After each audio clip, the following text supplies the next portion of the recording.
From moments that made NBA players cry. There's no pain that measures up to losing your mom. Can you guys tell I've been crying? My mom everywhere right now. To emotional moments that got NBA stars heated. A lot of players showed different emotions during some of the most emotional moments this NBA season. And first, Karl-Anthony Towns got emotional after what happened to the closest people in his life. Cat's dad was always right by his side, especially after what they'd already went through during COVID. Now, Cat losing his mom was already devastating. I'm gonna update you on my life. This disease needs to not be taken lightly. Please protect your families, your loved ones. Jacqueline Cruz Towns, the mother of Minnesota Timberwolves All-Star Karl-Anthony Towns, died today from complications of COVID-19. She was 58 years old. But it unfortunately only made what happened this season even more scary. Cause a day before a game, Cat learned that his dad had a different medical emergency, so he rushed to the hospital to be with him until not long after. His dad actually encouraged him to not let his team down. So Cat showed up with barely any preparation and just the weight of his dad's health on his shoulders. But even though Cat was going through a lot, he didn't just dominate to carry his squad to a 1-point win, all for his dad. Of course, after the game, Cat got emotional. Shout out to my pops, man. He told me to come play today. Super excited. I know I was questionable. I didn't think I was going to play, but my pops told me to come out here and play. He wanted to watch. I had a very long day today. I wasn't with the team. I was taking care of my family. My dad was on the same type of time with the little strength he had, so I know you're recovering. I'm going to be back with you in a sec. Man, shout out to Cat, but an even more emotional moment almost kept LaMelo off the court for life after what happened when he almost died in a car crash. See, LaMelo must have never learned his lesson from already being known to drive recklessly by speeding out of parking lots and constantly running red lights. It's a red! Cause everything eventually caught up to him this season, when one day while LaMelo was just driving one of his craziest custom cars, and out of nowhere, he randomly lost control of the wheel. A truck that was custom made for Hornet star LaMelo Ball involved in a crash in uptown Charlotte. He drove directly into oncoming traffic and had a head-on collision, which didn't just total his and the innocent lady's car. It sent one of his giant tires flying onto the sidewalk, which could have easily hit someone. Now, even though thankfully nobody was severely injured in the crash, LaMelo still got emotional just talking about it. Can you put into words the last 24 hours with you, how it's been emotional for you to have to deal with that and then come here and play a game tonight on top of that? I'm just alive, blessed for real. So God is great, like I said.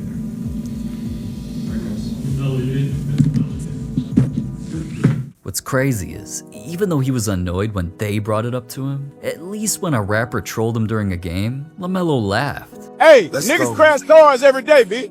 We ain't worried about none of that. But alright, one player dealing with something like that is absolutely nothing compared to an entire team getting emotional after their teammates suffered one of the most devastating injuries in sports. That unfortunately happened to Moses Moody, who was having the best year of his career and was finally showing everyone he belonged in the NBA. Moses, a single possession. How about that effort there? But as much as everything seemed to be going right for him this season, one play went terribly wrong. Picked him at midcourt. Oh no! Oh no! That's a patella tendon. Moses just hurt his knee. Oh no! Moses instantly needed to be stretchered out, which didn't just leave fans and his entire team stunned, especially Steph, who sat there in disbelief. Some of those same players waited outside the exam room for Moses while hoping for some good news, but it wasn't. Moses suffered a ruptured patellar tendon and needed immediate surgery, which isn't just a few months recovery time. It's sadly gonna keep him off the court until at least 2028.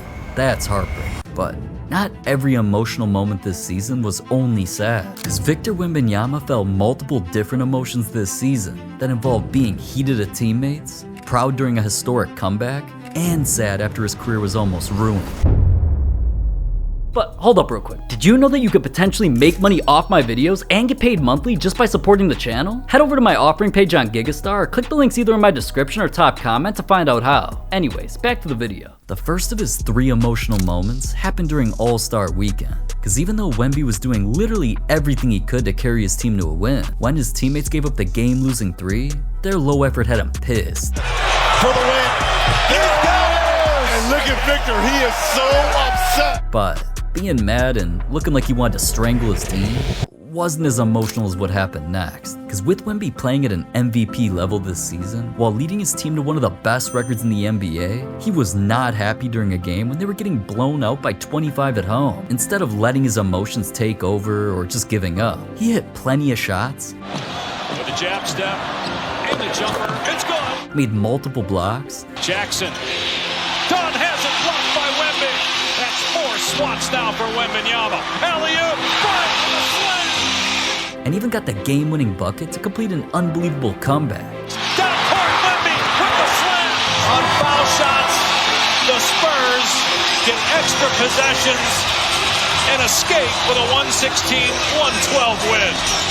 Man, Wemby is different. But what's crazy is, great games like that almost never even happen because of something he got emotional about when his career was almost ruined.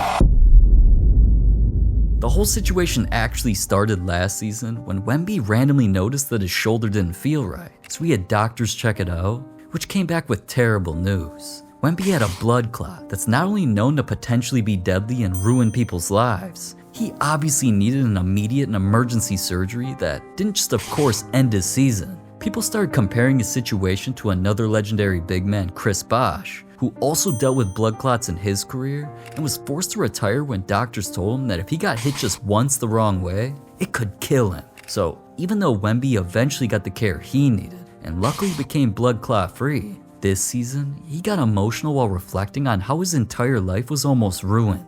It was 5 minutes of total breakdown, probably, obviously crying and sadness and feeling the fragility of life and health. Basketball wasn't my priority all of a sudden. And at a time like this where you have to take measures quickly, you unfortunately have to make choices. There's this worry of maybe not doing the right thing, Were you ever worried that you would not be able to play again? It's the best example that life is short, career is short. It can end just like this. So there's no time to waste. Damn, a league without Wemby would have felt fake. And speaking of that, switching up emotions a bit, another player was laughing when his teammate faked being emotional. How good are you at giving compliments? I think I'm pretty good at giving compliments. What's up, brother? You're one of the best basketball players I've ever played with. I'm just glad I get to share the court with you.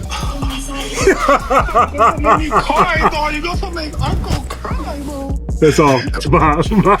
But alright, in all honesty, most emotional moments aren't all fun and games like that. Because the emotions that poured out after an NBA player broke one of the most legendary records in history is all from something that absolutely nobody knew about. Now, first, to understand why Bam Adebayo got so emotional after doing that this season, you have to learn the emotional journey on how he even got there. It all started with him growing up in a small trailer with a single mother, and struggling to survive every night was all he ever knew. Now, you could see how going through all that made Bam eventually feel like a hero when he signed his first big NBA contract and bought his mom a house. And doing things like that, while also making a name for himself on the court, eventually paid off even harder. Because this season during a game, he wasn't just on fire in the first half versus the Wizards when he scored 43 points. Left in the first half. And Bam! Got it! A chance at a three-point play. 42. Get him to that free throw line consistently. Hey, if I'm dreaming, do not wake me up. Everything got crazier in the second half when Bam eventually hit 62 to break the Heat's all-time scoring record. Then he started getting closer to Kobe Bryant's iconic 81-point game, and with not much time left, 82 points. Mama, we feel your joy. The second highest scoring game in NBA history.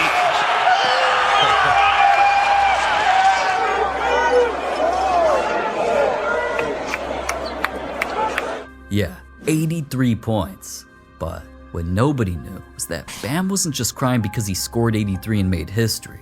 It's because he ironically scored 83 on his grandma's birthday, who unfortunately passed away at 83 years old. And after the game, of course Bam got emotional about his entire journey. I really got emotional. It didn't hit me until I hugged her and then I hugged my mom. Because those two and then obviously my trainers, those are the emotional moments because they see me, at my lowest, behind the scenes, at the bottom of the bottom, trying to figure out how to really pick myself up. Wow, man.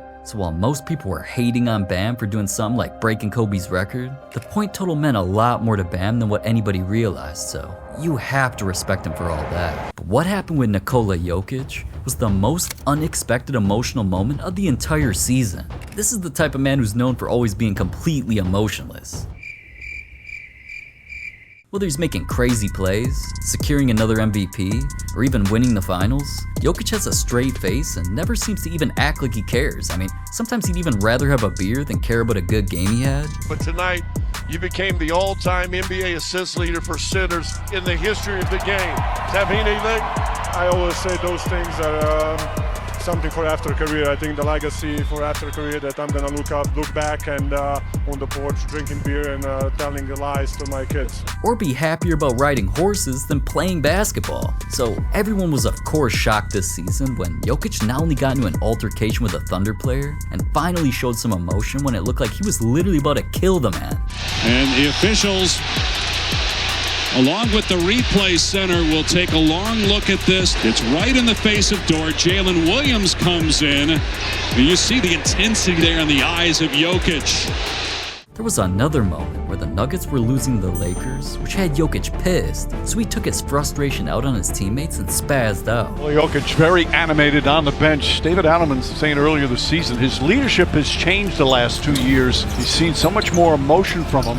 Man, I didn't ever see Jokic act like that, but no player in this video has felt so much emotional ups and emotional downs as Luka Doncic this season. Luka's hit rock bottom and also felt like he was on top of the world multiple times in this 1 year.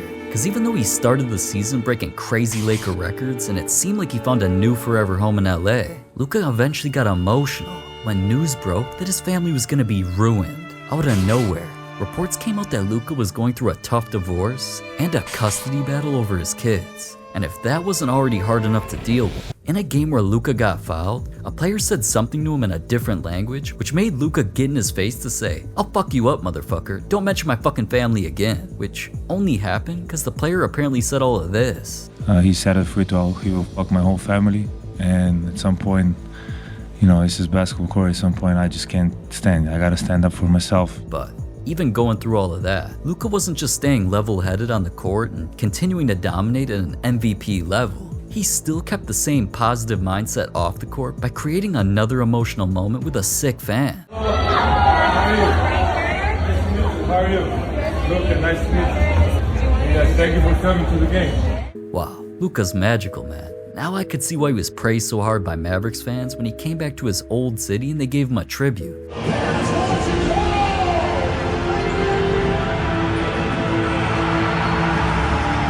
Luka accomplished a lot for them, so I definitely appreciate the love they show him to this day. And speaking of accomplishments, what another player did this season that nobody had ever done before led to his emotional moment. It's all cause Deni was having the best season of his career while constantly hitting crazy threes, even sealing wins with clutch free throws. And doing that while being the Blazers' best player eventually got him rewarded with something historic. Now to a guy getting his first NBA All-Star selection, it's Deni Avdija. Welcome. And yeah, Deni wasn't just named to his first All-Star team ever. He actually became the first player born in Israel to ever accomplish that, so of course he got emotional. I came a long way, you know, I wasn't in the easiest situations throughout my career. And, you know, I started playing basketball without a dream and just pursue it and just see wherever it takes me. And it's hard to believe that you just accomplish thing after thing after thing. It's just emotional for me, for sure. Wow, great for him, man. It's glad to see his hard work got recognized.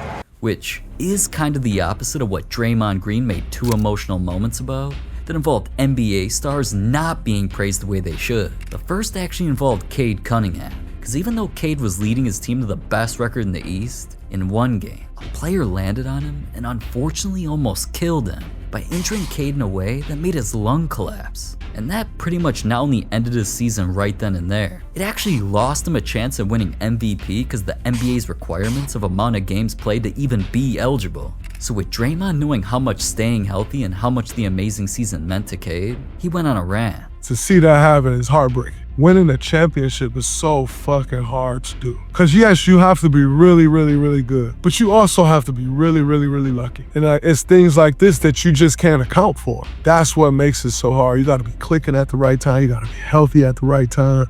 You got to actually be good enough. You need good fortune. You need good bounces. Everything has to go right. The stars really have to align. I don't want to act like he died, but damn, this sucks. Hope he can get back fast. But see, Draymond feeling bad for him was the opposite of how he felt after another moment involving a different star. Wemby had just gone viral for saying he felt he deserved MVP for how much he does on defense. And since those comments started getting talked about, even though Draymond's been saying how much defense matters for years, it made him go on a crazier rant. Until Wemby said defense is 50% of the game, it was like, oh man, no one realized that? 50% of the game we play is on that end of the floor? Everybody want to crush Luka Doncic when Luka doesn't live up to the standard of defense.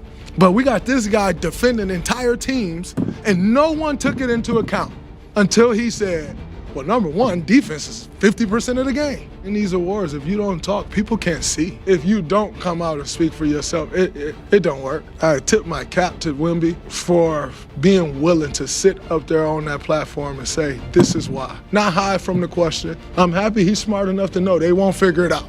Wow, for once, Draymond was actually defending his opponents. He's usually trying to beat their ass. But speaking of private parts, another player felt multiple different emotions after battling a disease that almost killed him. See, Nikola Topic was supposed to be one of the NBA's next great young players, until he unfortunately tore his ACL before ever playing a game, was now forced to sit out for an entire year with his career potentially being ruined forever, and had to watch from home as his Thunder team won a championship without him. But coming into this season, things were supposed to be different though.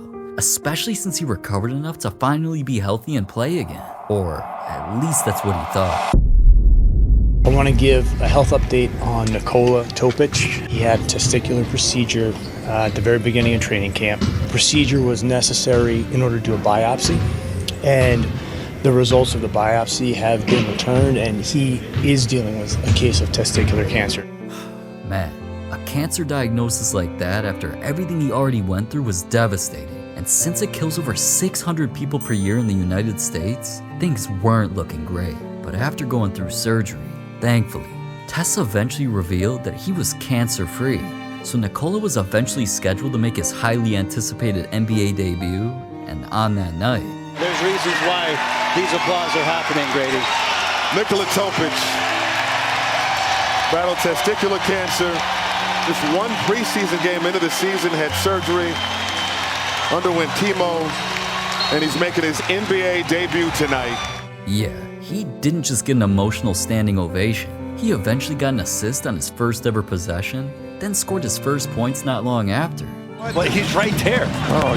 Topic's first field goal of his career. So, you could only imagine how Nikola was feeling after all of that, and how thankful he even was to just be alive. I gotta thank the Thunder organization as a whole, from the players to the coaching staff to the medical staff to the front office. I mean, they were so supportive of everything and the whole process, and of course the fans too. I thank you for life. Basically, I'll remember that for the rest of my life. Damn, I didn't know him, but I pray he has a great career moving forward. Same with this next NBA player who couldn't hold back tears when his biggest dream finally came true. That's VJ Edgecombe, a young player who had arguably the toughest journey possible to even make the NBA. He didn't just grow up on a small island in the Bahamas that had zero electricity. This is my childhood house. Yeah, man. Yeah. VJ barely had any equipment to practice his biggest passion. We got like a wood, like something like this. Something like this, just out of there. Had a milk crate. See a milk crate right here? We had one of those.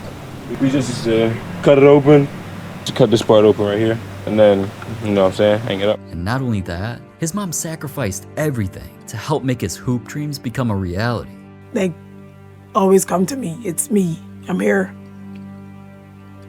Whatever it takes, I'm going to be there. A lot of sacrifice. I'm going to sacrifice. Until then, we're going to get there. And I'm going to stay there. But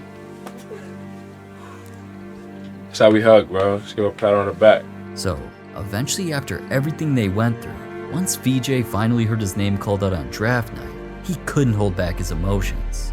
With the 3rd pick in the 2025 NBA Draft, the Philadelphia 76ers select VJ Edgecombe from Bimini, Bahamas and Baylor University.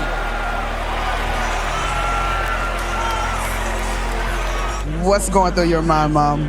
I'm a talk, man. Super excited. We came from nothing. Man. We're truly blessed just to be in this position, man.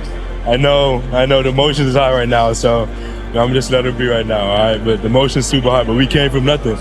So that's why the emotions are so high right now, man. What were the moments you remember most about just the way your mom poured into you throughout your life and your career? Man, them long nights, I'm telling you, I lived off a generator. I ain't had no electricity, I lived off a generator for 7 years. Man, seeing what she had to go through to feed us, man, it's crazy. It's crazy, but I don't even know, man. My mind everywhere right now. VJ's story is unbelievable, but nothing so far is like Giannis getting so much more emotional that it might get him traded off his team. Rumors about him leaving the team he gave everything to were already coming up before the season started, so it made everything that happened this season even more emotional for Giannis. Not only were the Bucks playing some of their worst basketball in his entire career, losing game after game after game, they were so historically bad that they lost 4 straight games by a combined 97 points, the worst 4-game stretch in franchise history. Then things got even worse when the Bucks were getting blown out at home, which had their own fans booing them, so Giannis didn't just boo them back. He was on the bench afterwards looking so frustrated about everything that he was damn near about to cry. I can't even think of the times you've gotten booed at home with. I've never been a part. Do I? Have I? I don't think so. I don't think so, no. Just something new for me. At this point, you could tell Giannis felt underappreciated and especially pissed about his team wasting his prime for nothing. So he started playing the game like he was mad every night, and didn't just show how annoyed he was by throwing the ball in frustration. In another game, he scored with a disrespectful dunk to run the score up, which almost started a brawl. So now you could tell that Giannis's normally bubbly attitude was officially gone, especially during this interview. Are we 11th in the East or 12th? 11th. We're fighting for our lives right now. This is real talk. I've been 13 years in the league. If we keep on losing, brother, there's probably half of the team not going to be here. But if all of that wasn't enough proof that Giannis was sick of this team, he unfortunately re-injured his knee on one play where, even though he wanted to stay in the game, trainers not only took him out, it was revealed that the Bucks were shutting him down for the rest of the season. Then things didn't just get worse when Giannis refused the team's decision to sit him. The Bucks officially missed the playoffs for the first time in a decade. So when Giannis was finally asked if he'd be finishing the season with the Bucks, all he could say was, "How confident are you you'll finish the season with the Bucks?" I don't know. I take it day by day. Man, it's definitely going to be emotional when he finally gets traded, because their fans love him. And ironically, 20,000 other fans is what led to an emotional moment for another NBA star. That only happened because everyone knew that this was Kyle Lowry's final season before retirement. And even though nowadays he plays for the 76ers, things eventually got emotional when he matched up against his former team, the Raptors, for one last time. Now, while you'd probably think that legendary players like Vince Carter or even DeMar DeRozan were the best Raptors ever, it's actually Kyle who's the team's all-time leader in assists, three-pointers, steals, and even helped lead them to their first ever championship. And not only that, he also constantly did charity work in the community and recently said that he plans on signing a one-day contract to retire as a Raptor. So knowing how much he still loves the team, this season when he was on the bench towards the end of the game against them,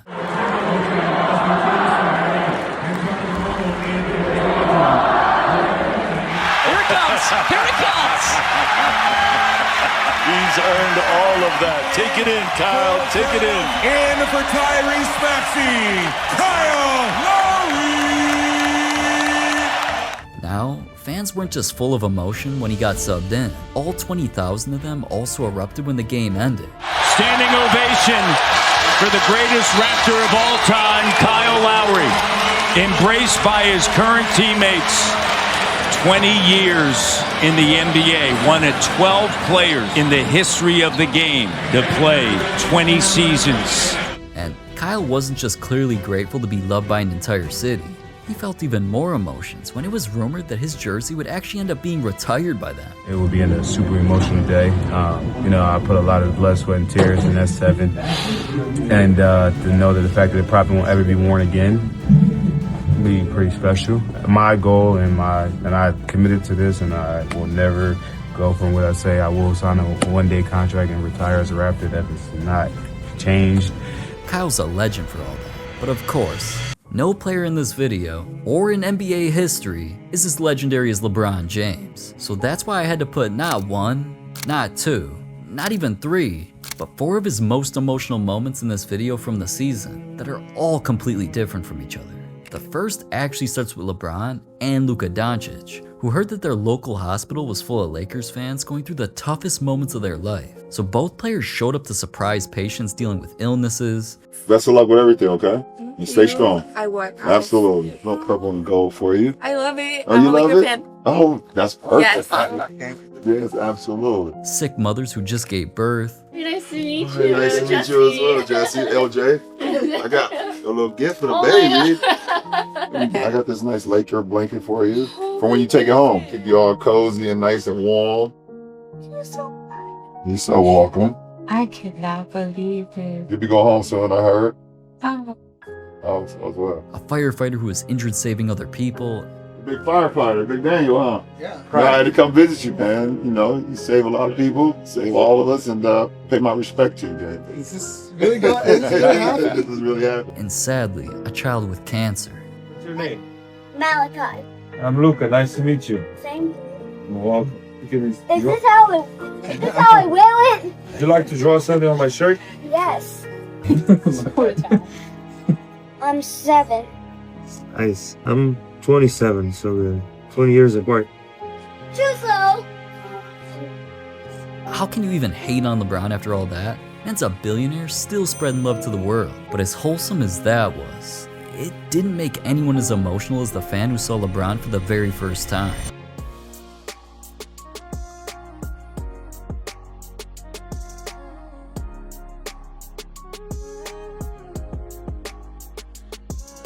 Yeah, you could tell LeBron means everything to him, but something that meant a lot to LeBron made him and Bronny feel different emotions. Cause when Bronny got a pass from LeBron and hit a shot. Corners.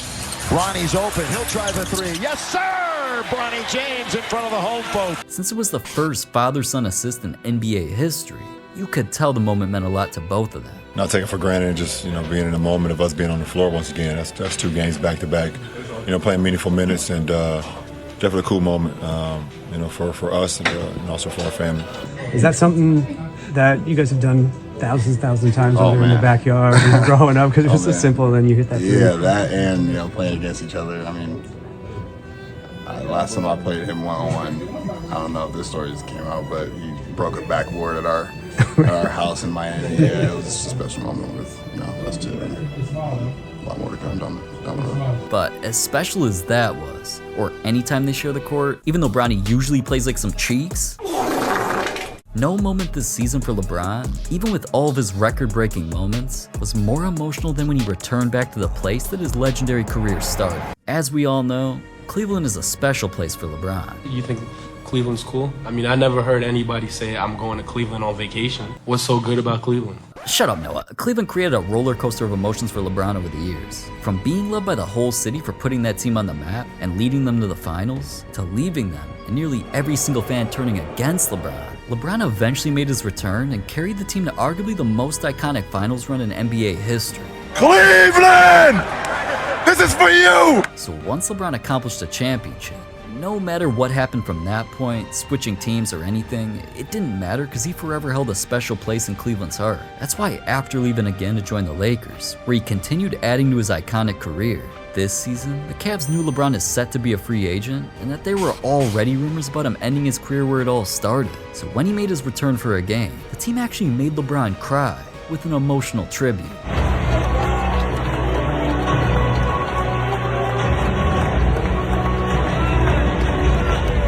Wow, man. And if that moment wasn't special enough for LeBron, he made sure what happened later in the season definitely was. He purposely came up against Cleveland again with a chance to break one of the most legendary NBA records ever. He He literally started the game with one of his iconic chase down blocks just seconds in, and dominated the rest of the game till he won, and set the record for the most wins by a player in NBA history. Just so, even though he wasn't playing for Cleveland and had to put belt to ass, the city is forever cemented in his legacy once again, so that's definitely a king if I ever saw one.